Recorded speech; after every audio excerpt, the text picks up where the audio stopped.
We're going to talk about virtue signaling, which happens to be a narcissistic religion in and of itself. As a matter of fact, it's the perfect religion for narcissists because it allows them to live an outward appearance. It's all about what's being done on the outside. This is why it's called virtue signaling, even though it may completely contradict exactly how they live on the inside of their lives and behind closed doors. This is what makes it the perfect religion for toxic narcissists. My name is Kevin, and this is The Royal We. And where do you want to be when it comes to understanding virtue signaling? You want to be in a place where you rebuke it. You rebuke anything having to do with virtue signaling. You are not trying to combat it or fight it or point it out, because that gets you in a war with somebody in their religion, right? You might as well be telling a Muslim not to be Muslim. You might as well be trying to tell a Buddhist not to be Buddhist. You might as well be telling a Christian not to be Christian. That's what it's like talking to narcissists who virtue signal when you try to tell them, hey, you're virtue signaling and you're being hypocritical and your life doesn't match up with what you're trying to do, because that is their religion. After all, the scriptures tell us that the devil portrayed himself or disguised himself as an angel of light. And is that not exactly what narcissists do? They disguise themselves. What's a disguise? A disguise is an outward public appearance. And that is what virtue signaling is all about. It's nothing more than an outward public expression, public observable behavior of toxic narcissists who want to look good in order to gain supply.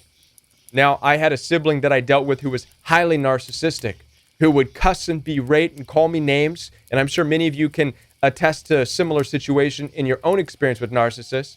But she would cuss me out, call me names, berate me, belittle me, because she knew I would not do these same things back to her. But when I did stand up for myself and say, you're not being very nice, she would often end it by saying something to the extent of, you're selfish. I'll be sure to pray for you. There's the virtue signaling aspect. She's saying, I'm going to pray for you. And I remember walking away from these situations saying, pray to who? Pray to the devil? Who are you praying to? Because I know the relationship that I have with God would not allow me to talk to anybody the way you're talking to me. But understand, this is the religion of virtue signaling. Virtue signaling gives them the right in that religion and their religion to say whatever they want to say to people and then follow it up with, but I'm a believer and I'll pray for you because you're the selfish ones, right?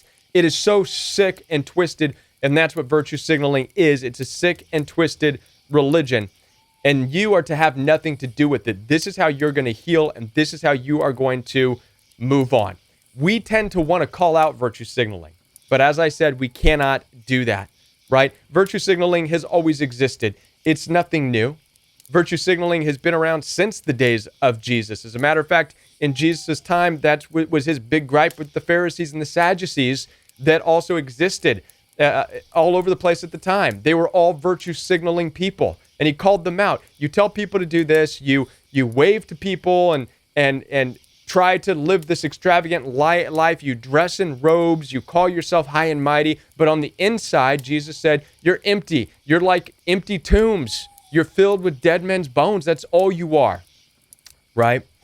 And so this is why it's so important, because Jesus said, don't be like them. This was Jesus' message to basically everybody and all the disciples. Don't be like them. As a matter of fact, what did Jesus say? He said, Don't let your left hand know what your right hand is doing.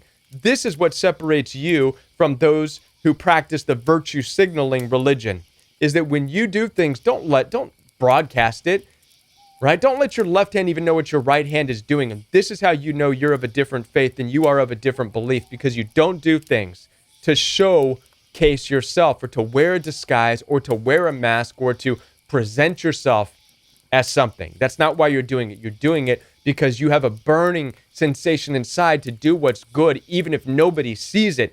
That right there is the right way of doing things that's not virtue signaling.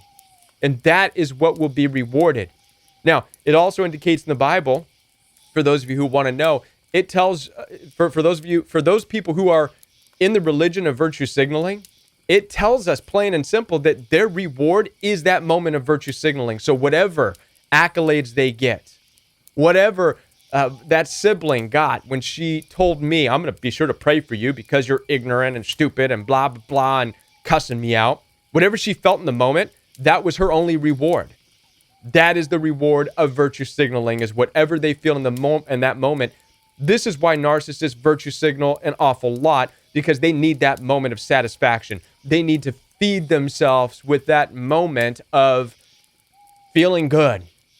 Okay? But I promise you, if you rebuke virtue signaling and you rebuke narcissists that do that, you rebuke trying to fix or correct them, understand it's their religion, and you focus on how you believe and your faith and you living from the inside out, not trying to get anything, not trying to get praise yourself, you will be rewarded over and over and over again in much greater ways in which aren't even seen or perceived by other people, right?